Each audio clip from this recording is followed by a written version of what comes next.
Chapter 1. Habits are the things that differentiate us. A habit is formed when you perform a certain activity or do things in a particular way over and over again for a period of time. By definition, habits are neutral and we need them because they make life easier. Habits require little to no effort to execute once they have been cemented in our brains. And that can be a good or bad thing depending on the kind of habit formed. Habits are either empowering or disempowering. Running late to meetings, for example, is a habit, but obviously not an empowering one since it can get you fired. But the opposite of that, always going to meetings early, will serve you a great deal. Your habits can either help you succeed or contribute to your failure. The difference between super successful people and those struggling to make headway in life lies in their habits. A successful person has a habit that's making him successful. Likewise, an unsuccessful person is doing something that's contributing to his failure. Take the late coming habit, for example. A person used to going to places late wouldn't know why he's always late to work. And if he's working in a strict organization, that habit can cost him his job when it's flagged as time theft. If you want to succeed in an area of life, there are key habits you must develop. These key habits are timeless, and they work for anyone who implements them. For the rest of this summary, we'll be considering top success habits proven to work for super successful people from all walks of life. The habits will be presented in actionable bits so you can implement them right away. Chapter 3. Vision brings meaning to your actions. Let's begin this chapter by asking us. Chapter 2. Do your best while you can. A career is long-term, takes time to build, and most of your adult life will be spent pursuing it. So it's certainly worth talking about. Most people start out working under someone else, while very few venture into a vocation without really working under anybody. Whatever path you're on, the only thing certain to guarantee speedy progress is growth. When you're intentional about growth, you'll gather knowledge and experience quickly, and these will propel you to great heights. For an employee, a growth mindset means taking the business as your own, doing your best, and exceeding expectations. People tend to consider these things as foolish. They believe it makes you a yes man for your boss. But what they fail to see is that imbibing a growth mindset isn't as much about what your employer or organization would gain from it as it is about you growing fast. Successful people, whether they're working for somebody else or working for themselves, do whatever they do to the best of their ability, as if the boss is watching them every minute of every day. Dean Graziosi. Try it and see. Rather than set goals to just meet expectations, decide to go the extra mile. For example, if you're a sales rep, don't just work with your current level of knowledge, experience, and exposure. Go out of your way to learn more about being an amazing sales rep. Yes, your organization would benefit from it, but you're also developing yourself, so much so that if you leave the organization, you'd still remain a valuable person. A sales rep who is intentional about growth would advance faster than one who just does what is expected of him. Whether you're an employee or business owner, decide today to make growth a priority. Pause this chapter now to draft out a career growth plan for yourself. Include career-enhancing activities you do daily, weekly, or monthly. This could be anything from following a career mentor online to attending niche seminars. Chapter 3. Vision brings meaning to your actions. Let's begin this chapter by asking a serious question. Why do you wake up every day? In other words, what is it that motivates you to get up in the morning? Unfortunately, for far too many people, their motivation is their bills. A lot of us get all set for work early in the morning and return late, all just for the bills. There's nothing else driving us. No higher purpose, no vision, nothing. And that's why it's easy to get distracted in the day. It also explains why our lives seem to end after the day's work is over, why we keep negative friends, why we indulge in destructive habits, and so on. Without a vision for your life, the likelihood of living a wasted life is very high. Success is all about meeting set targets, and that means if you have no target you're pursuing, then you can't succeed. It's just like getting into your car with no destination in mind. You'd waste gas without getting anywhere or accomplish anything. The man without a purpose is like a ship without a rudder. Waif, a nothing, a no man. Have a purpose in life, and having it, throw such strength of mind and muscle into your work as God has given you. Thomas Carlyle. Understand that your time and energy are very limited resources, hence the need to maximize them. Pause for a moment to think about your life and the things you'd like to accomplish. Find a nice piece of paper, write an area of your life, say relationship or money. Then below it, write down the things you want to see in that area. For example, if you write romantic relationships, under it, create a vision that appeals to you. Do you want a mutually satisfying relationship with your significant other? Do you want to go on vacations more often? Do you want to have kids? What kind of family would you like to raise? Write them all down as they come to you. Do the same exercise for every other area of life. It may take hours or days to complete, but don't stop until you're done. By the time you're done, you'll have been clear on what you want out of life. From now, you'll cease to live just for living's sake. For every moment of the day, you'd know the reason for doing what you do. You'd become less distracted, more focused, and less likely to make mistakes your future self would regret.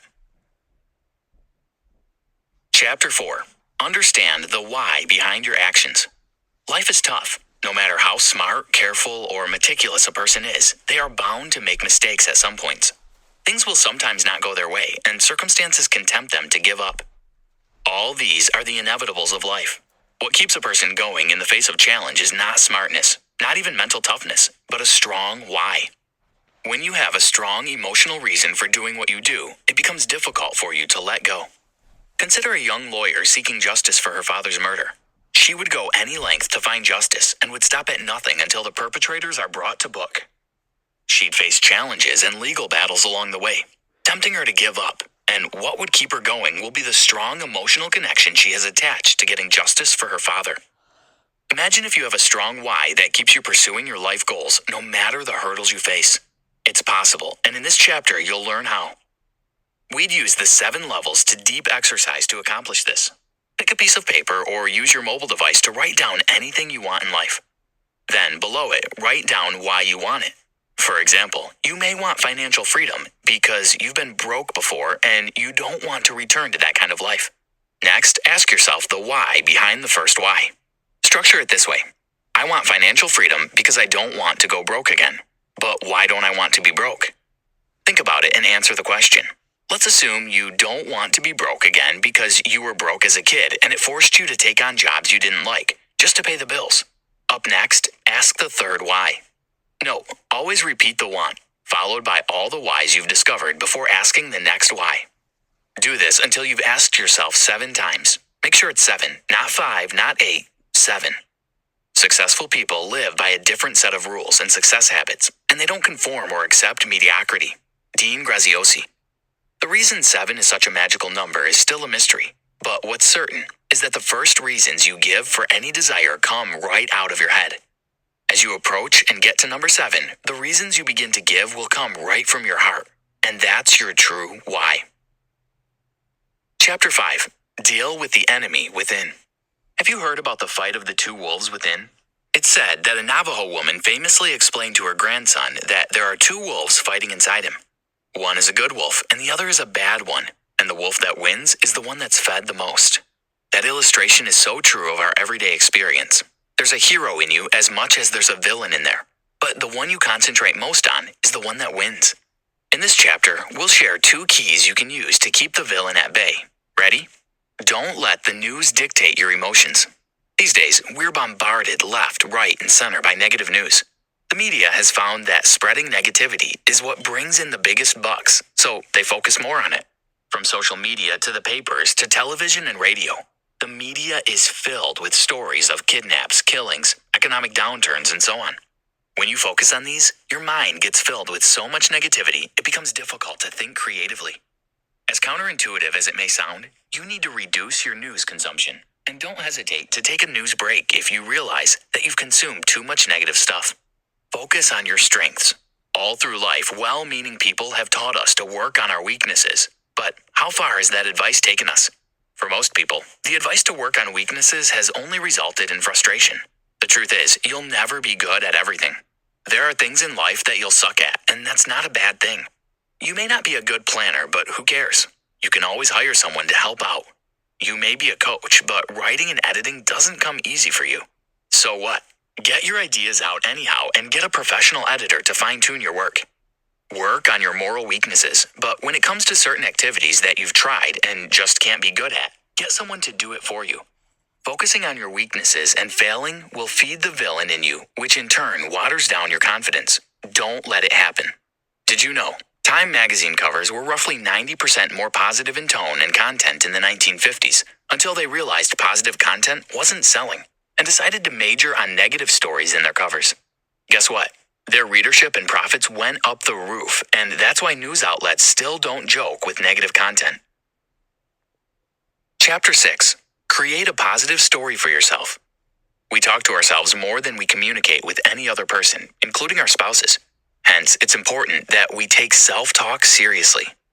Your self-talk is a sum total of the story you've been telling yourself over time and have come to believe.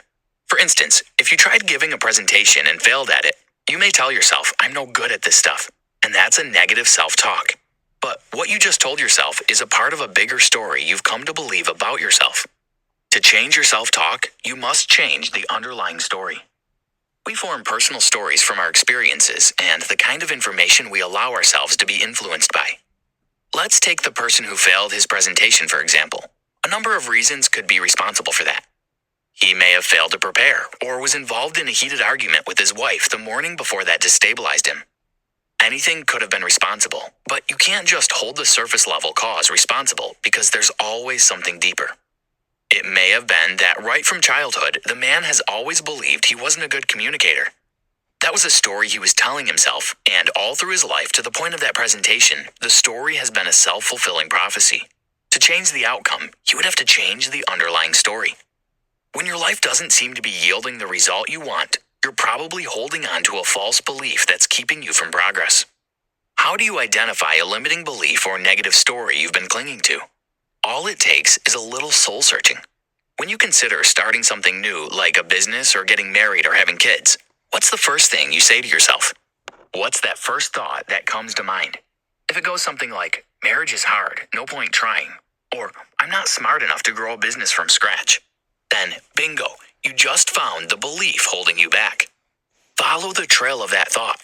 Keep searching your soul and you'll find the story that's been keeping you. Usually, it has something to do with your past. Now that you've discovered the limiting story and belief, it's time to change it. Write down the opposite of that belief or story, and keep it in a place where you'd easily see it. Say the new belief out loud to yourself as often as you can until it's buried deep in your subconscious. Conclusion. Your habits can either make or mar you. They either push you forward or limit you, so choose them wisely. The things you do daily are what come together to create the future big thing you're seeking.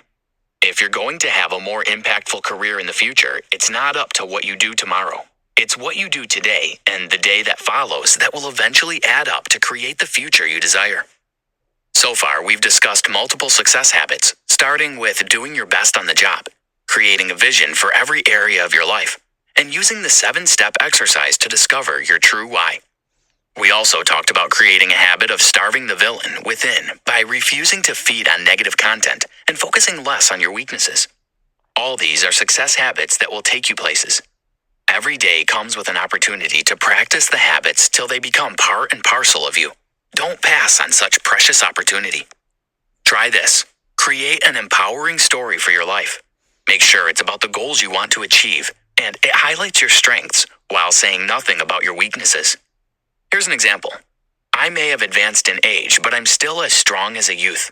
I am committed to achieving a fit body that has no extra pounds, and nothing will stop me.